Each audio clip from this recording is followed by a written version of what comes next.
여러분 안녕하십니까? 부동산 구조대입니다. 오늘부터 아는 만큼 보이는 부동산에 대해서 말씀드리겠습니다. 오늘 주제는 깡통 전세 피하려면 전세 보증금 지키기에 대해서 말씀드리겠습니다.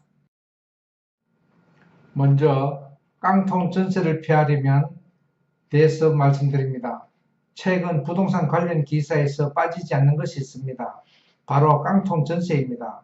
깡통 전세는 다음 두 가지 이유로 주로 발생합니다. 먼저 건물주 임대인이 은행에 대출을 받아 등기부상에 건저당이 설정된 금액과 임차인의 보증금의 합한 금액이 건물가의 70%를 초과할 때 발생합니다. 둘째, 갭투자로 건물주 임대인이 된 자로서 건물이 매매 가격과 전세 가격이 하락하여 갭투자자가 임차인에게 전세 보증금을 돌려줄 수 없을 때 발생합니다. 임차인으로서는 전세 보증금이 전 재산인 경우가 대부분입니다. 깡통 전세는 조금만 주의하면 피할 수 있으므로 임차인뿐만 아니라 공인중개사도 최대한 주의를 기울여 임차인이 경매와 같은 최악의 순간에도 보증금을 찾을 수 있는 방법을 찾아야 할 것이며, 그렇지 않다면 과감히 계약을 포기해야 합니다. 임차인과 공인중개사의 사소한 부주의가 임차인의 전 재산을 잃어버리는 아픔은 없어야 할 것입니다. 어떻게 하면 깡통 전세를 피할 수 있을까요? 깡통 전세를 피하기 쉬운 방법 첫 번째입니다. 자신보다 먼저 세든 임차인, 다시 말해 선순위 임차인이 많은 집과 상가는 피하는 것이 좋습니다. 이런 집과 상가는 건물주의 은행 대출금과 임차인의 보증금 합계액이 건물가의 70%를 초과하는 경우가 많아 경매 시에는 건물 감정가의 70% 이하에 낙찰되는 경우 전세 보증금을 전액 회수하기에는 많은 어려움이 있거나 조금도 회수하지 못한 채 길거리로 쫓기는 신세가 될 수 있습니다. 경매에서는 건물 감정가에서 한 번 유찰될 때마다 서울은 20%씩 삭감되며 경기도 등 지방은 30%씩 삭감되므로 등기부와 선순위 임차인 확인은 필수적입니다. 깡통 전세를 피하기 쉬운 방법 두 번째입니다. 자신보다 먼저 세든 임차인, 다시 말해 선순위 임차인이 많은 집과 상가는 피하는 것이 좋습니다. 그래도 그 집이나 상가로 꼭 임대차 할 사정이 있다면 건물주와 임대인과 공인중개사에게 계약서 특약에 다음 문구를 꼭 첨가해 달라고 요청해야 됩니다. 다시 말해 특약에 임차인의 전세 보증금으로 임대인의 은행 대출금을 상환하는 조건이라는 문구가 필요합니다. 깡통 전세를 피하기 쉬운 방법 세 번째입니다. 대항력과 우선 변제권을 획득해야 합니다. 다시 말해 계약 점유한 후 당일 주민센터나 세무서에서 주민등록 혹은 사업자등록과 확정신고를 하면 임차인의 큰 권리인 대항력과 우선 변제권이 발생합니다. 내 재산을 지키려면 주민등록 혹은 사업자등록과 확정일자를 계약 당일 받아야 최소한 내 재산을 지킬 수 있습니다. 특히 잔금을 지불하는 날에 임대인은 건저당을 설정할 수 없다고 타격을 해야 합니다. 경매에서 전입신고와 건저당 설정이 같은 날일 때는 건저당이 우선입니다. 깡통 전세를 피하기 쉬운 방법 네 번째입니다.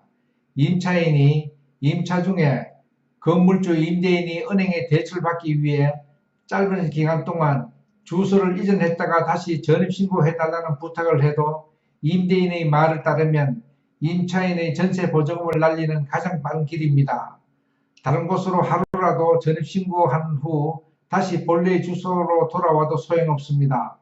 은행에서는 건저당권이 설정되어 있어 경매에 있어 임차인보다 선순위가 되어 임차인의 전세 보증금은 다 사라질 위험에 처하기도 합니다. 이런 것을 가리켜 임차인이 자살골 먹었다고 할 수 있습니다. 이런 어리석은 임차인은 한 명도 없어야 합니다. 그런 임대인의 부탁은 안 된다고 노 하십시오. 깡통 전세를 피하기 쉬운 방법 다섯 번째입니다. 임차권 등기 명령을 활용해야 합니다. 많은 임차인이 계약기간이 만료되어도 전세 보증금을 받지 못하는 경우가 많습니다. 이때 건물주 임대인이 언제까지 보증금을 반환하겠다고 약속하더라도 절대로 주소를 옮겨서는 안 됩니다. 주소를 옮기는 순간 누구보다도 후순위가 되어 보증금을 날리는 위험에 처합니다. 이때 계약이 만료되는 주소를 옮기지 않은 채 법원에 임차권 등기 명령 신청을 한 후 임차권이 등기된 것을 확인한 후 이사해야 내가 사는 집과 상가가 경매에 넘어가도 전세 보증금을 찾을 수 있습니다. 임차권 등기 명령 신청 후 이사가면 절대 안 되며 임차권이 등기된 것을 확인한 후 이사해야 합니다. 임차 보증금 지키기 6번째입니다. 임대인에게 해지 통보를 해도 임대인이 보증금을 반환하지 않을 때 조치 방법에 대해서 알아봅니다. 먼저 임차권 등기명령 신청은 임차인이 계약기간이 만료되었는데도 보증금을 받지 못할 때 사용합니다. 이때 임차인은 대항력이 있어야 합니다. 대항력은 점유, 인도 플러스 주민등록 혹은 사주등록입니다. 둘째, 임차권 등기명령 신청을 해도 등기부에 기재될 때까지 대항력이 있어야 하므로 다른 곳으로 주민등록을 옮기거나 이사가면 절대로 안 됩니다. 임차권 등기명령은 그 집이나 상가에 거주하면서 해야 합니다. 임차권이 등기된 후 이사가도 대항력이 그대로 유지됩니다. 물론 가압류는 신청 가능합니다.